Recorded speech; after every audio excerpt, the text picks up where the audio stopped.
Hello, everybody. We're now beginning Perek Dalet, the fourth chapter of Orot Teshuvah, the Lights of Return of Rav Kook. I want to make just a prefatory remark here that when Rav Kook set out to write this sefer, this particular book, so he wrote the first three chapters, everything we learned up till now, and that was it. I don't know exactly what happened, what interfered. He was a busy person, but that's all he wrote in terms of sat down and wrote three chapters. So how come where does the book come from? Yeah, so as I think I've discussed in the past, Rav Kook kept sort of spiritual diaries, and he would just write whatever thoughts came to him that on any topic. It could be on tshuva, it could be on something happening in the world, it could be on a novel thought about a passage in the Talmud, it could be anything, and he would write these things down. And Rav Kook's son went through these many volumes of these spiritual diaries. I'm not sure spiritual diary is the right way to characterize it. I think there's such a thing in the world. People keep spiritual diaries, but it's not really a parallel because it doesn't always deal necessarily with spiritual ideas. And Rav Kook's son took out passages that dealt with the theme of tshuva, because Rav Kook thought a lot about tshuva for reasons that I hope we're starting to appreciate, because tshuva is everything. We'll see this, especially in this particular chapter, this theme about how all-encompassing tshuva is: change, growth, return. So Rav Kook's son, Rav Tzvi Yehuda Kook, took out these particular passages and he organized them, and so that's everything from now on is from Rav Tzvi Yehuda collecting his father's writings. Okay, so it's the words of Rav Kook, except for, okay. Now, the other introductory point is that I think more or less up till now, everything we've discussed, the first three chapters, are ways of describing the phenomenon of teshuvah, of return, of growth, as it exists within the realm of the individual. Right? We talked in the first chapter about what motivates us to grow. Right? Sometimes it could be pain, physical or psychological. It can be concern about doing the right thing. Right? It could be love of God. These are all things which motivate us to do teshuvah. And there could be a teshuvah which is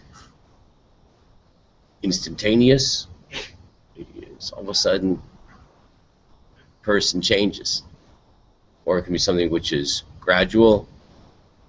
And then we discussed in the third chapter, sometimes a person is focused on discrete sins, right? A certain regret and wanting to change certain very specific things, or it can be a kind of a general malaise. That was the third chapter, as we finished yesterday. But all of those different descriptions of the process of return are things which exist as we as individuals engage in that process. What we're going to do now is discuss how this phenomenon of return exists on a much broader canvas. Much broader. Okay. Now, we need to make another introductory remark, and that is, without going into too much detail, there are basically three eras, E-R-A-S, not errors, okay, three time periods in the history of being.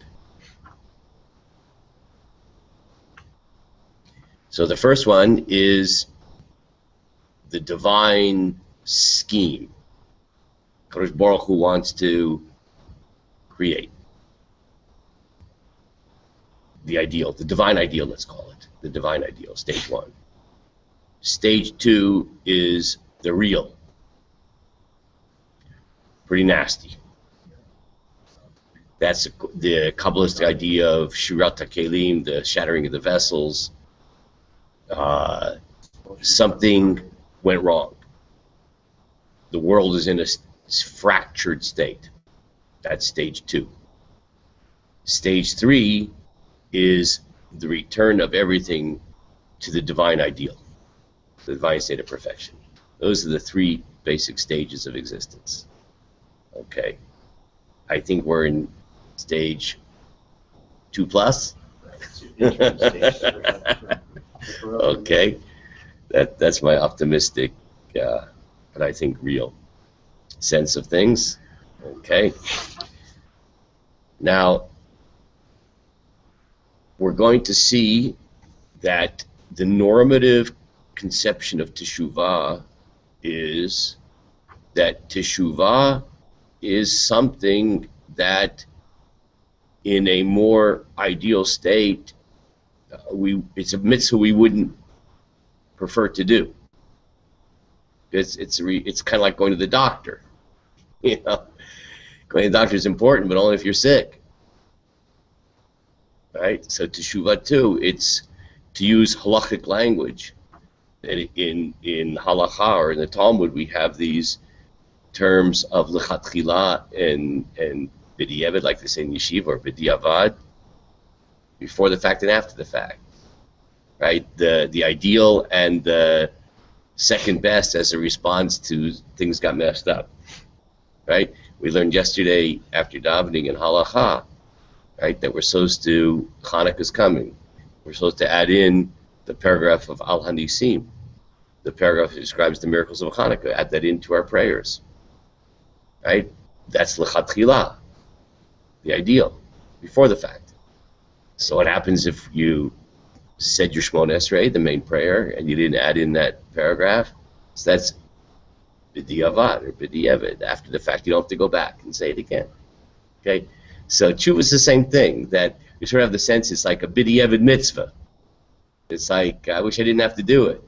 Yeah, what can I do? I ate a cheeseburger at McDonald's, opened up near my dad's house. It was so tempting, brand new. I didn't.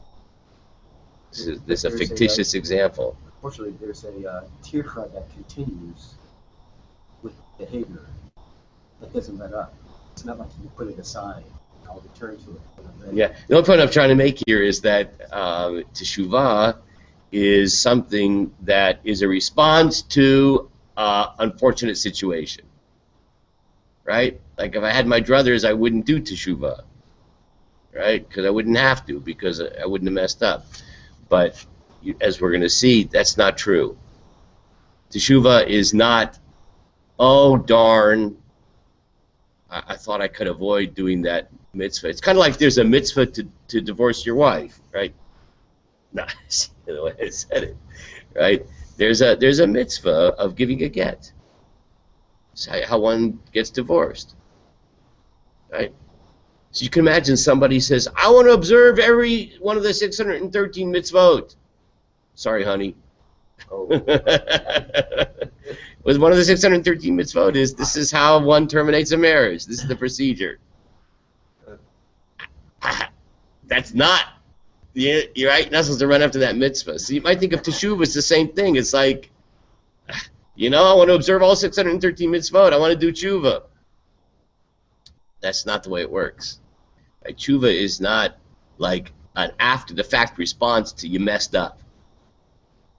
That's what it can be sometimes, but it's something much larger than that. It's actually lechatchila.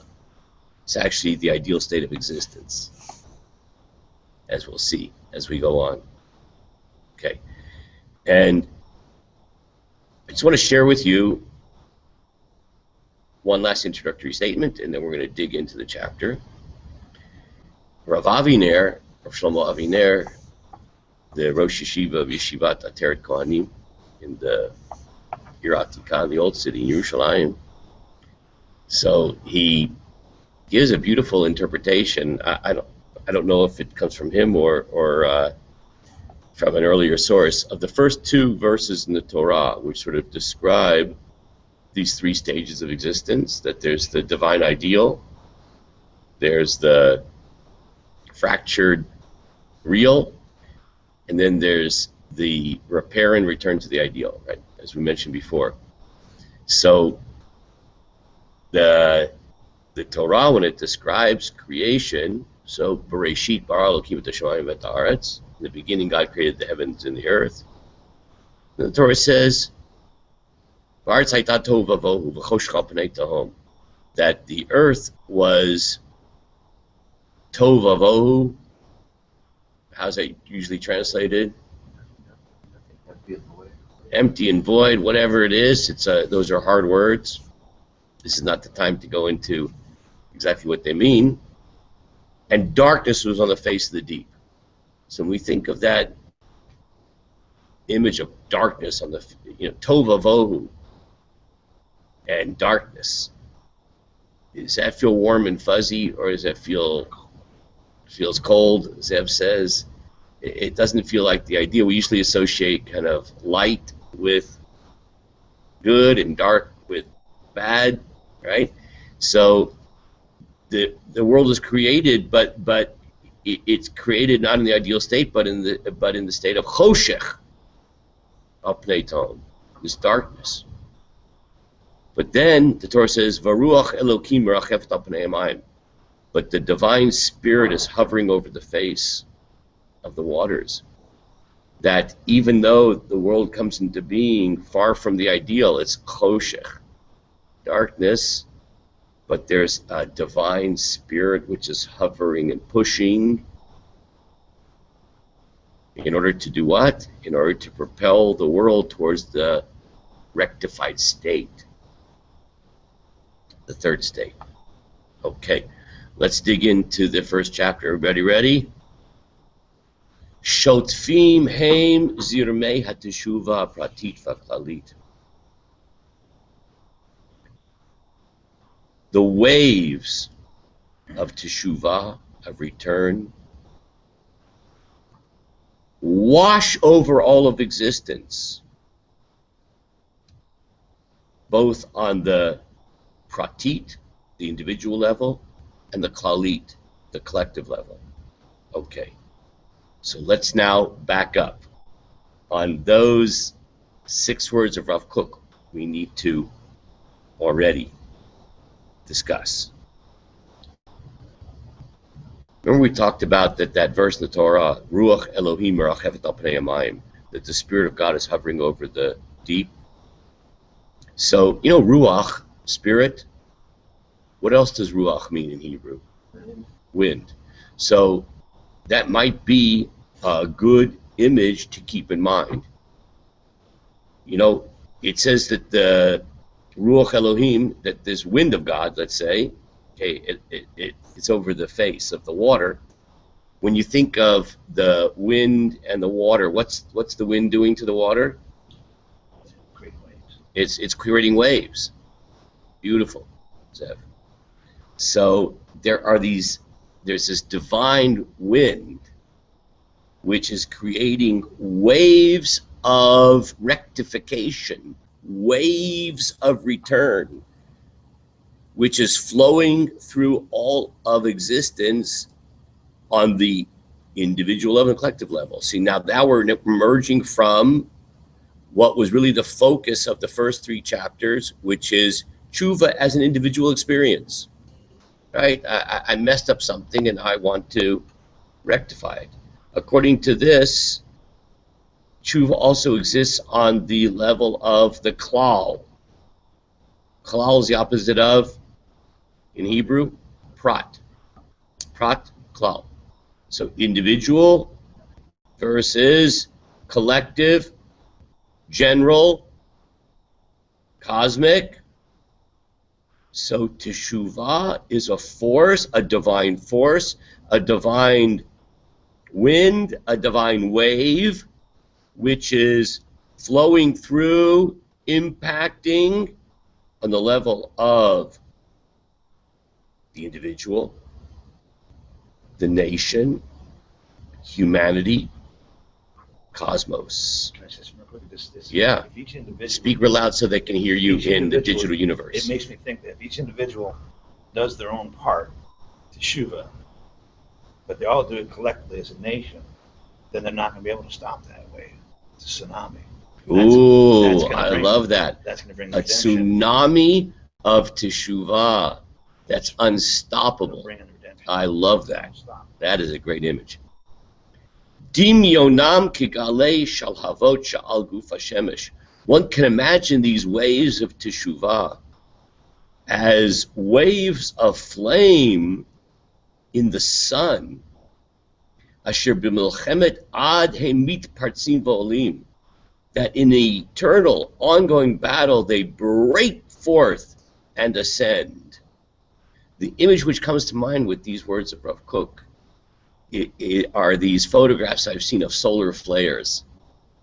Imagine the sun, which is this incredible collection of energy, which is almost unimaginable in the body of the sun, and these flares that leap forth from the sun, right, and cause a reverberation of energy. You know that there are solar flares that actually interfere with all communications, all kinds of things that go on this planet, because this energy flowing forth from the sun. So these divine waves of rectification, these flames, burst forth in eternal battle and have this profound impact. Ve'heim, and these waves, notnim chaim lahamon olamim, litzarim ein sfurot. These waves give life force and vitality to a multitude of worlds and an infinite number of creatures. The whole cosmos is energized, vitalized, impacted by these waves of teshuva energy, of return energy, of healing energy, which flows through all aspects of being. Okay, we'll have to pause here, and we will go on, Bezrat Hashem, tomorrow.